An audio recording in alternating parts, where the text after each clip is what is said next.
how much does it take to have a beautiful backyard? With the right tweaks, prep, and tools, your backyard can really become your own outdoor paradise.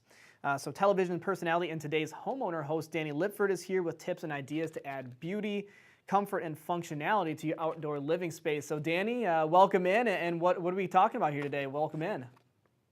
Hey, thank you very much. I'll tell you, the outdoor living trend is bigger than it's ever been before. And also, people are realizing a great return on that home improvement dollar investment. So it's got a lot of interest there. Plus, like we always say here at Today's Homeowner, your backyard doesn't stop at the back door. It leads right out into the yard. Yeah, well, there you go. Let's get right into it here, Danny. Where should we start when creating that perfect outdoor space? A lot of people are doing some of that, improvements for the summer and this time of year. So get us started there.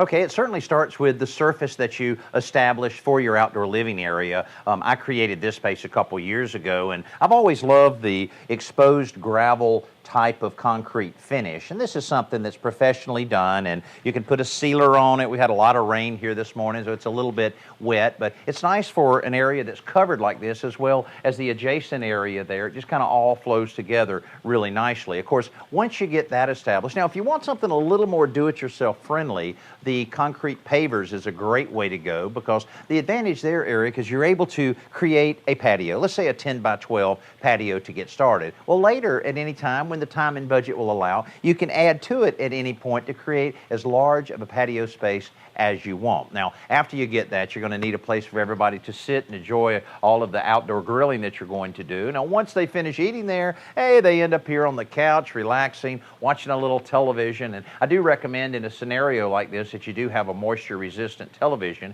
which are readily available, because this idea in this environment is so popular. And I'll tell you another thing, people get so hungry when they're in these situations, so you got to have the outdoor kitchen ready to go. Yeah, that outdoor kitchen. I don't know if they come with any cooking tips at all, but for those people who are not so cooking inclined. But regardless, let's talk about the outdoor kitchen. What are some elements to consider there? Well, one of the things you want to make sure you have plenty of, and that is countertop space. Here we have concrete countertops that actually my daughter Chelsea and I, as part of my television show, we actually formed and poured these concrete slabs, and then we had some of our helpers help us put the heavy slabs up in place. We also have hot and cold running water. We have a refrigerator, but of course the cornerstone of any outdoor cooking area is your grill. It doesn't matter if it's gas or charcoal, either way, that's something you want to be very comfortable with. But there's one element that many people forget to take care of, and that's the proper ventilation. Because when you're cooking the burgers and you're doing this and that, you're going to create a lot of smoke. And when you have that smoke, you can completely shut down a family gathering. But this, you're able to turn it up and exhaust everything that you need to exhaust. Now, this is from Braun, and it's called their Elite Range Hood series, and it's built very much like a commercial type of range hood, but it's very residential looking, and it has the halogen lights here, 3-speed fan. But here's something I really like about it, because you think about, hey, that's going to get really, really dirty. This has been up here a couple years, but we keep it clean because it's so easy just to slip out the baffles like that, wash it with soap and water, and slip it right back in. No tools necessary. It's that easy to reach it and to take care of all of that. That way, you're getting all of that smoke out of here, but this is very essential to any outdoor kitchen you may have, big or small. Well, no kidding. Some good tips there for sure. And it's not always good weather, though. Sometimes we're having storms kind of coming in. So what are some things people should be prepared for when they're talking about an outdoor space?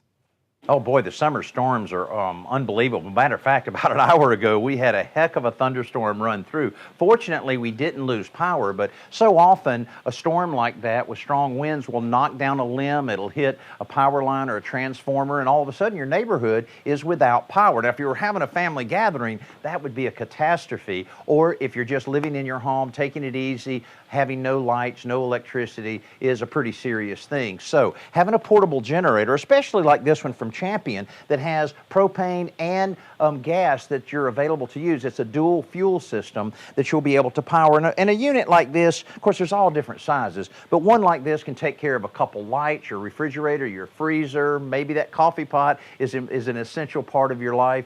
All of that can be taken care of in that, but you have to use it safely, using a heavy-duty extension cord and positioning it out away from the house, not under a roof, not in a carport garage or any area like that. You have to be safe and move it away. But another thing, a unit like this sometimes can be a bit intimidating to people as far as cranking it. Not here. It actually has an electric switch, electric start, also has circuit breakers so that it'll prevent you from overloading it. So it's a very safe way of handling that type of situation. And you know what? Once you get something like a portable generator like that one from Champion, you end up using it for camping, RVs, going to the tailgating, a lot of other ways that can make life a little simpler. Well, a lot of good tips so far, Danny. I got just a couple seconds left here. Do you have any other last-minute tips, and where can people go for more information? Well, certainly. You know, when you have create a space like this, you want to use it all the time. So there's also a strong trend in more fans, misting systems, also during the winter, fire tables, fire pits, that type of thing, so that you can use this space all year long. And we've got a lot of tips waiting on you at our website at todayshomeowner.com. Well, that's perfect. Danny, thank you for joining us, and we will have more of the real estate news coming up after this.